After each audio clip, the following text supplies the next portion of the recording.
پاکستان کی بڑی عزت افزائی ہوئی. جس طریقے سے US پریزیڈنٹ ڈونلڈ ٹرمپ نے پاکستانی پرائم منسٹر شہباز شریف اور فیلڈ مارشل سید عاصم منیر کی تعریف کی اور پاکستان کے کردار کو سراہا اور پاکستان کی عزت میں یہ اضافہ ہوا ہے، میں سمجھتا ہوں کہ یہ پاکستانیوں کے لیے، وہ دنیا میں کہیں بھی بستے ہوں، ایک عزت کی بات ہے، فخر کی بات ہے کہ US پریزیڈنٹ نے پرائم منسٹر کی اور فیلڈ مارشل کی جو آج تعریف کی ہے. غزہ بورڈ آف پیس اجلاس میں پاکستان کو بڑی پذیرائی ملی. امریکی صدر ڈونلڈ ٹرمپ نے پاکستان کے کردار کو سراہا. یہ فخر کی بات ہے. صدر ٹرمپ نے وزیر اعظم اور فیلڈ مارشل کی تعریف کی. وفاقی وزیر اطلاعات عطا اللہ طارڑ کی گفتگو. کہا غزہ بورڈ آف پیس اجلاس میں وزیر اعظم شہباز شریف نے فلسطینیوں کا مقدمہ بھرپور انداز میں لڑا.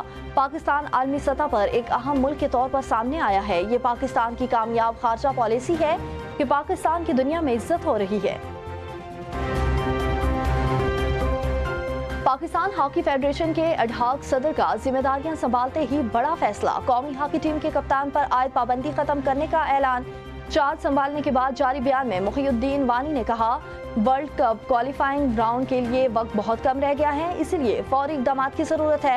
آج یا کل سے تربیتی کیمپ کا آغاز کر دیا جائے گا. ایڈہاک صدر کا کہنا تھا کہ کھلاڑیوں سے ملاقات کر کے ہاکی کی بہتری کے لیے اہم فیصلے کروں گا. فی الحال جو اقدامات شارٹ ٹرم بنیادوں پر ہوں گے.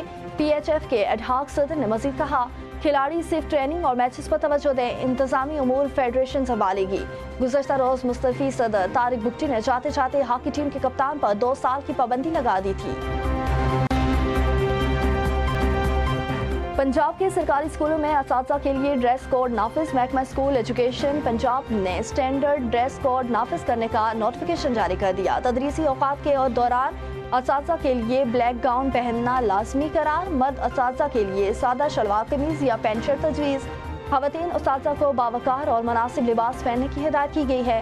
23 فروری سے تمام سرکاری تعلیمی اداروں میں ڈریس کوڈ پر عمل درآمد لازمی ہوگا. پیشہ ورانہ اور باوقار ماحول کے لیے اساتذہ کو بند جوتے یا مناسب سینڈل پہننے کی بھی ہدایت. تعلیمی اداروں کے سربراہان اور روزانہ کی بنیاد پر ڈریس کوڈ پر عمل درآمد کے ذمہ دار ہوں گے. CEOs کو سخت مانیٹرنگ اور ہدایت پر عمل درآمد یقینی بنانے کا حکم.